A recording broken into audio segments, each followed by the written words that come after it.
ओम नमः शिवाय। मित्रों, अगर आप इस वीडियो को देख रहे हैं तो निश्चित तौर पर आप अति प्रभावशाली तत्काल असर दिखाने वाला बजरंग बाण के पाठ करने की सही विधि को जानने को उत्सुक हैं।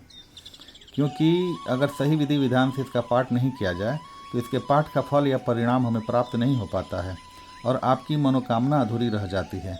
इसलिए बहुत ही आवश्यक है कि आप सभी बजरंग बाण के पाठ की सही विधि अवश्य जानें, जो कि बहुत ही सरल और सुगम है। और इस विधि के अनुसार बजरंग बाण का पाठ करने पर बजरंग बाण कई गुना ज़्यादा असरदार और शक्तिशाली हो जाता है। तो आइए जानते हैं बजरंग बाण पाठ की सही विधि। वीडियो को बिना स्किप किए बहुत ही ध्यान से आखिर तक देखिएगा ताकि आपसे कोई भी आवश्यक जानकारी ना छूटे। मित्रों, बजरंग बाण क्यों, कब और कैसे पढ़ें और किन परिस्थितियों में इसका पाठ नहीं करना चाहिए, इन सारी बातों की जानकारी आपको इस वीडियो में मिलने वाली है। सबसे पहले हम जानते हैं कि बजरंग बाण हमें क्यों पाठ करना चाहिए। अगर आप भारी मुसीबत में घिरे हों और परेशानियों से बाहर निकलने का कोई रास्ता नहीं सूझ रहा हो तो ऐसी परिस्थिति में आप बजरंग बाण का पाठ कर सकते हैं। कहते हैं कि अगर सच्चे मन और पूरे मनोयोग से बजरंग बाण का पाठ किया जाए तो स्वयं हनुमान जी आपकी मदद को आ जाते हैं। आइए जानते हैं कि बजरंग बाण पाठ करने का सही तरीका क्या है। सबसे पहले अपने गुरु और श्री गणेश जी का ध्यान करें, फिर श्री राम और माँ सीता का ध्यान करें, उसके बाद हनुमान जी का ध्यान करें और उनसे अपनी मनोकामना या समस्या कहें। उसके बाद बजरंग बाण के पाठ का संकल्प लें।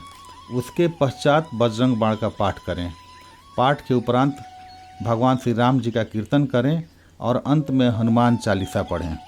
मित्रों, आपके मन में ये प्रश्न उठ रहा होगा कि आखिर संकल्प कैसे करना है, क्योंकि बहुत सारे हमारे मित्र संकल्प करना नहीं जानते हैं।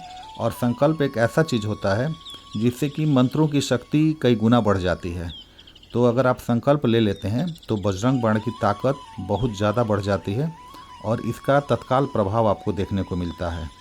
तो संकल्प बहुत ही आसान है। इसके लिए आपको भगवान हनुमान जी का नाम लेकर के हाथ में जल, चावल, पुष्प, फल और कुछ सिक्के वगैरह लेकर के संकल्प करें और उसके बाद भगवान हनुमान का नाम लेते हुए उसको फिर से ज़मीन पे रख दें। अगर ये सभी चीज़ें ना भी मिलें तो आप सिर्फ जल लेकर ये प्रक्रिया को पूरा कर सकते हैं। ये विधि उनके लिए है जो खुद अपने लिए संकल्प करना चाह रहे हैं। अगर आप किसी दूसरे के लिए संकल्प लेना चाहते हैं तो उसकी विधि आपको मैं वीडियो के डिस्क्रिप्शन में बता दूंगा, जिसका लिंक आपको मिल जाएगा। यहाँ ये जानना भी ज़रूरी है कि बजरंग बाण का पाठ कब करना चाहिए। जब आपका भविष्य दांव पर हो, आपकी नौकरी छूटने की नौबत आ गई हो या नौकरी छूट गई हो, किसी ने आप पर तंत्र मंत्र से नुकसान पहुँचाने का प्रयास किया हो या किसी से आपको प्राणों का भय हो, आप मुसीबत में कभी भी बजरंग बाण का पाठ कर सकते हैं। पर ब्रह्म मुहूर्त और रात में सोने से पहले पाठ करने पर जल्दी परिणाम मिलता है और आपको संकट से अतिशीघ्र मुक्ति मिलती है। मित्रों, बजरंग बाण पाठ करने की सही विधि तो आप जान ही गए। अब इस बजरंग बाण का पाठ किन परिस्थितियों में नहीं करना चाहिए ये भी जान लीजिए। ये भी आपके लिए बहुत ही आवश्यक है। किसी का भी अपमान करने या नीचा दिखाने के लिए इसका इस्तेमाल भूल के भी ना करें। किसी अनैतिक कार्य की सिद्धि और अपने निजी स्वार्थ में भी इसका इस्तेमाल ना करें। किसी ऐसे व्यक्ति को नुकसान पहुंचाने के लिए भी इसका इस्तेमाल ना करें जिससे कि आपका कोई नुकसान ना होने वाला हो। जब सामान्य कष्ट या बाधा हो तो भी बजरंग बाण का पाठ नहीं करना चाहिए। उसकी जगह आप हनुमान चालीसा का पाठ कर सकते हैं। किसी ऐसे कार्य की सिद्धि के लिए भी इसका पाठ ना करें जिसके लिए आपने पूरे मन से प्रयास न किया हो। अपनी भौतिक इच्छाओं और लिप्साओं की पूर्ति के लिए भी बजरंग बाण का पाठ कदापि नहीं करना चाहिए। किसी को बिना मतलब हानि पहुंचाने के उद्देश्य के लिए भी बजरंग बाण का पाठ नहीं करना चाहिए।